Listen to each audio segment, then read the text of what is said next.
Pues muchas gracias por sus presentaciones. Cierro yo con este paper que me quedé con muchas ganas de leer desde que salió, pero pues entre proyectos y un poco de flojera no se había dado y ahorita tengo la oportunidad de explicarlo también. Pues es básicamente el uso de la tecnología CRISPR modificada para la edición de un paciente para tratar una enfermedad genética rara. Aquí están los datos de la publicación de New England Journal of Medicine, de PMID y el DOI. Solo dejen que responda. Pues básicamente como historia, nace un niño que tiene una enfermedad letal, es una deficiencia en el gen CPS1, el cual es una enfermedad que ocasiona pues hiperamonía, que es elevados niveles de amonio en la sangre, lo cual ocasiona letargo y estrés respiratorio. Esto se confirma con test genéticos, en este caso fue heterocigoto, o sea, del papá y de la mamá, entonces no tenía ni un gen bueno este pobrecito bebé.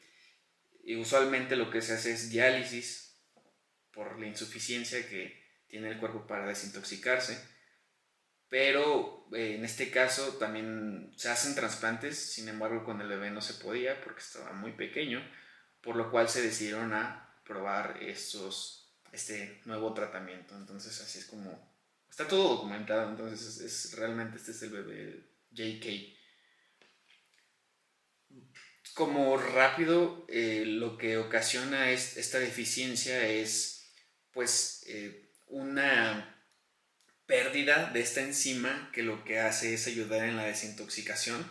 Si se dan cuenta en el diagrama, es lo que deshace la amonia en el carbomilfosfato para que pueda entrar al ciclo de la citrulina, arginosuccinato, etcétera, lo cual termina en urea, que es lo que desechamos pues en la orina para desintoxicarnos. Sin embargo, pues esto también se utiliza en otros procesos del cuerpo.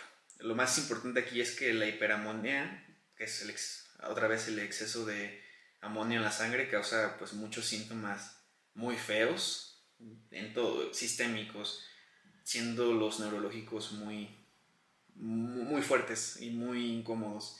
Tiene una incidencia de 1 en 1.3 millones, por eso se considera rara y este gen está alocado en el cromosoma 2q35. Simplemente como para entender esta parte, el CPS1 es lo que forma el carbomil fosfato y eh, se utiliza aquí se decidió hacer un target del hígado porque ocurre exclusivamente en los hepatocitos. Entonces, teóricamente, modificar específicamente los hepatocitos en esta parte del ciclo sería suficiente para corregir esta mutación. Estas son las mutaciones que ocurrieron, es decir, heterocigoto de que tienen los dos genes malos, tanto el paterno como el materno, que son mutaciones conocidas, entonces realmente en ninguna parte podía obtener esta enzima bien. Aquí el main target es el del gen paterno, no hablan mucho de por qué, pero es el que eligieron. Y pues aquí tenían su perfil de que tenía mucha amonia, mucha glutamina, baja citrulina, baja arginina. Entonces lo que querían hacer es convertir de vuelta la T que es una sola mutación a la C, a las sí, la timina, la citosina, para volver a tener el codón que dé glutamina, que es justamente lo que ven aquí. Eh, Este esquema nada más es para que vieran como por qué eligieron, porque probaron diferentes variantes de eh, vectores o de guías para saber cuál es el que daba un mejor resultado. Y entonces aquí básicamente eligieron la guía RNA8 porque era la que mejor daba el target del sitio al que querían llegar, porque necesitan una guía y a lo mejor hubiera valido la pena poner ese diagrama primero, pero necesitan una guía para poder guiar este CRISPR modificado hacia el lugar que se requiere. Básicamente no hay tratamientos suficientes, o sea, es dieta, hemodiálisis, trasplante, pero pues vivir con un trasplante es muy cansado y la hemodiálisis también. Ahora, yendo como a la solución del problema, pues se utiliza un base editor, que es básicamente un CRISPR modificado, donde se utiliza un diferente Cas, la diferente proteína Cas para modificar diferentes cosas. Usualmente el CRISPR corta las dos, o sea, corta el ADN completo. Lo que hacen esos base editors es solamente modificar una base de una de las bandas. Entonces, en este caso se utiliza el ABE, que convierte adenina a guanina sin cortar el ADN. Y aquí se utilizó como guía el CPS1001 con el gRNA8 que les mostré anteriormente, y todo se entregó encerrado en nanopartículas lipídicas con el nombre de Keyauran Avenceran KAB, que es un nombre que es demasiado difícil de pronunciar para mi gusto. Pero entonces ese fue lo que planearon, y todo se resume aquí. Se identifica el paciente, se planea, se diseña estos guías, qué tipo de editor se va a usar, el ABE el CBE o el ABE. Primero se testeó in vitro, después en ratones y en monos, para después pasar ya que tenían todas las pruebas de si está funcionando, pasar a la regulación. Posteriormente es cuando se dio la administración. Aquí, como para entender el mecanismo de acción, pues dentro de las nanopartículas iban este ABE con su mRNA. Entonces lo que hacían estas nanopartículas es interactuar con los receptores de LD y para entrar en el citoplasma. Una vez ahí en el ribosoma, este ABE mRNA es expresado, lo cual después se ensambla justamente ya en el CRISPR modificado, o en el ABE como se le conoce, el cual procede a meterse en el citoplasma, o sea, se logra entrar al núcleo, y una vez en el núcleo es donde con la guía encuentra esta región donde está el problema, y entonces regresa la timina a la citosina, corrigiendo este codón. Aquí, pues, una de las cosas que pasan, que no, se supone, o sea, no hay integración de ADN, simplemente es para que se ensamble el editor y haga su expresión.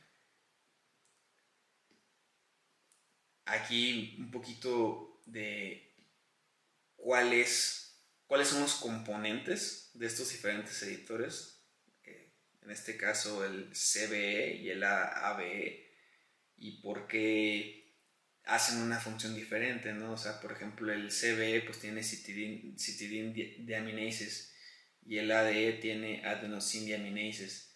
Entonces, por eso hacen funciones diferentes. Aquí realmente lo que hace es que corta para que, o sea, cambia esta base para que al momento de la replicación se ponga la base correcta en esa ronda. Entonces de esa manera logra corregir pues lo que está mal. Las pruebas in vitro, pues lo que hicieron es utilizar las Human Hepatoma Cells, las 7, con este sistema, y después hicieron, o sea, aquí es donde probaron las 7 guías que les enseñé, que eligieron la 8, que fue la que tuvo más éxito en la corrección, aproximadamente el 70%, y pues aquí no hubo como tantas correcciones extra que no debieran de haber sido, por eso eligieron ese. Aquí nada más pues un poquito explicando cuáles fueron los mejores guías. Si se dan cuenta, el 8, son muchos guías, pero simplemente la más alta es el 8, por eso eligieron esta. Aquí lo mismo, ¿no? De que pues logró más éxitos en las correcciones. Aquí lo que hicieron, perdónenme, sí, aquí tienen un baseline donde probaron otro editor, entonces para ver que hubiera más porcentaje de edición con este sistema que estaban probando. Aquí igual. Entonces de esta manera encontraron la versión adecuada que podría funcionar. Después se procedió a pasar a los ratones, donde se hizo la inyección y se obtuvo más del 60% de corrección de hepatocitos. Se corrigió la actividad de la CPS1 y los ratones sobrevivían sin síntomas neurológicos, con lo cual empezaron a... Aquí se ve en el diagrama cómo van bajando el amonio en los ratones conforme pasa el tiempo y se mantiene estable. Hicieron los estudios de toxicidad y de seguridad en monos, donde inyectaron 1.5 miligramos por kilogramo del sistema, y lo que vieron es que había como un incremento de las enzimas que hablan de la función del hígado, la AST y la ALT, pero regresaban a la normalidad y no había daños duraderos, todo regresaba a la normalidad y no había como que ediciones fuera de sitio. Una vez con esto, pues confirmaron esto así como con bioinformática para ver posibles, ya con el paciente, pues si hubiera posibles sitios que a lo mejor en monos o en ratones no hubiera, pero en el paciente sí, y se dieron cuenta de que pues no había riesgos. Entonces por eso decidieron sí seguir con el experimento. Aquí nada más lo que es clinical translation es básicamente extrapolar las dosis. Entonces pues ya con eso dieron que para el bebé una dosis de 0.1 miligramo por kilogramo de infusiones, predijeron pues del 10 al 30% de corrección, que es lo suficiente para restaurar el ciclo de la urea. Esperaban un aumento de estas enzimas y después una normalización, así como pasó con los monos, y que hubiera una deseable corrección permanente de este problema. Al final subieron todo a la regulación con la FDA, también todo esto se condujo a CHOP y el Penn Medicine Institute. Al final pues todo se aprobó y fue la primera vez que se usó. Lo bueno aquí es que, ¿dónde está? Funcionó, o sea, aquí al final el pacientito, al menos a lo que se sabe, sigue sanito, o sea, lo que pasa a veces con esto es que estos niños cuando se enferman no se recuperan bien o ni siquiera vencen estos virus comunes de gripa o influenza estacionales. Entonces, lo que pasó con el bebé es que a lo mejor en lo que estaba durante la terapia se enfermó unas veces, pero a pesar de eso no hubo tantos cambios y no hubo estos picos de amonia o estos picos de glutamato en el cuerpo. Entonces habla de que ayudó a estabilizar. Como saben, o bueno, es 2025 cuando pasó esto a inicios de año, entonces queda ver qué se va reportando en estos años que vienen, pero realmente pues es bastante esperanza para la medicina. Aquí está una línea del tiempo de lo que se hizo, básicamente lo mismo, ¿no? Que les dije de que primero pues la parte de identificar al paciente, las líneas celulares, el planear, lo de la FDA, lo de las pruebas en simios. En un lapso de 8 meses hicieron todo eso. O sea, yo me pongo a pensar y digo, no, ni de chiste. O sea, no hay manera de que todo el equipo no se hubiera desvelado más de 1000 veces. Pero es ahí donde se reconoce. Yo creo que sí deberán tener un Nobel este año o el que viene. Al final, pues esto nos lleva un paso más a la medicina personalizada, que en este caso fue una sola base la que se corrigió, pero bueno, es ver cómo va funcionando y qué pasa. Se va a acabar el tiempo, entonces discúlpenme, pero para no cortar tan feo, si quieren nada más nos reconectamos para la última parte y ya. Pues realmente ya ese al final, es que ya no tengo más diapositivas, pero eh, sí, o sea, es un paso más a la medicina, por eso me sorprendió muchísimo cuando lo estaba leyendo y quise presentarlo en esta actividad. Para empezar, para leerlo yo, pero pues como todo el trabajo, ¿no? Todo lo que implica. Y, y nada, me gustaría ver qué piensan ustedes, qué opinan, cuáles son sus impresiones, no sé si ya habían escuchado de esta noticia o no. El hecho de utilizar esta metodología diferente de CRISPR-Cas con ABE, con este rediseño en la técnica. Me imagino que porque con esta técnica de ABE se permite corregir la mutación, precisamente como lo mencionaste, sin tener que generar esta ruptura de doble cadena, ¿no? En, Sí, en el ADN. Em, y quiero pensar que pues por medio de esto se reducen las eh, delecciones, otras locaciones en el mismo gen. Am, y creo que pues esta mutación en el paciente de pasar de adenina a guanina, pues era como un caso perfecto, ¿no? Para tratar para utilizar este editor de adenina. Creo que fue una decisión centrada sí, en maximizar la precisión, y tener una mínima genotoxicidad, que pues es crucial precisamente cuando se trata de un paciente pediátrico, ¿no? sí. Um, no sé si ustedes ya sabían de este tipo, como esta variación en la técnica de CRISPR-Cas. No, yo no estaba enterado, ni tampoco de la noticia. Oye, hay muchas cosas que me impresionan aquí. Número uno,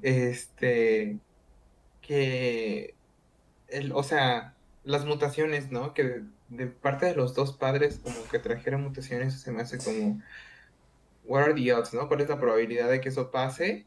Digo, no es la misma, pero no sé qué tan prevalente también sean como las mutaciones en ese gen específico, ¿no? Dentro de la población, al menos a donde pertenecen ellos. Eso me llama bastante la atención. Este, y también algo que se me hace loquísimo es la temporalidad, ¿no? Como tú lo mencionaste ahorita, 8 meses para hacer todo ese trabajar. Se me hace impresionante. Sí, ¿no? Yo llevo año y medio en mi tesis y todavía no puedo salir de la primera parte. Entonces, imagínate, ¿no? 8 meses para eso. Ah, y también otra cosa, también el diagnóstico súper temprano, ¿no? Sí. Mencionabas, ¿no? A las 24 horas ya tenían un diagnóstico para el paciente.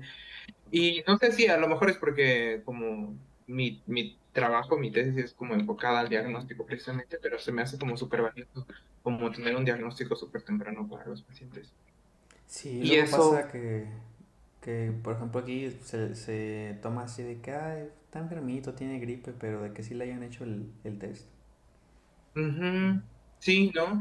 Eso y aparte, te digo, la temporalidad para hacer todo eso, las investigaciones de atrás necesarias y aparte ya pasar también por todas las regulaciones éticas que tampoco me imagino que haya, bueno, que me imagino que tampoco fueron sencillas de pasar, para poderles finalmente dar el tratamiento al paciente se me hace algo bastante valioso y como dices tú, un avance muy importante y grande para la medicina personalizada. Sí. Padrísimo. ¿Creen que esta edición sea lo suficientemente eficaz como para que eh, como para sostener esta corrección Y, metabólica a largo plazo? híjole, es que ahí está. Porque pues al tratarse de un niño, pues un infante, un bebé, em, pues los órganos se siguen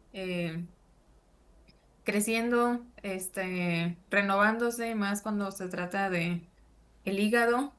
Sí. Sí. Entonces, a mí se me hizo un poco interesante pensar en eso. No, no podría asegurar de una que sea de alta eficiencia esta edición que lograron, eh, pero creo que es algo que es necesario evaluar después a nivel metabolómico. Sí, estaría súper cool que hicieran un estudio de seguimiento donde hicieran las tinciones que nos enseñó el profe.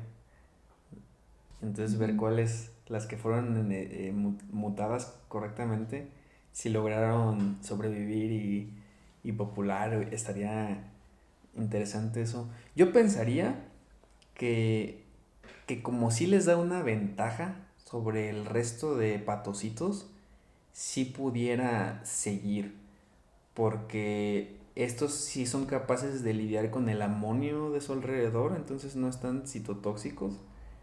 Entonces esa podría ser una, pero sí solo el tiempo dirá, porque por ejemplo le preguntaba al profe en la otra clase de que, y cómo, o sea, cómo, porque por ejemplo cuando vimos lo de reparación, ¿no? De que el mismo ADN sabe cuál era la cadena Ah, original.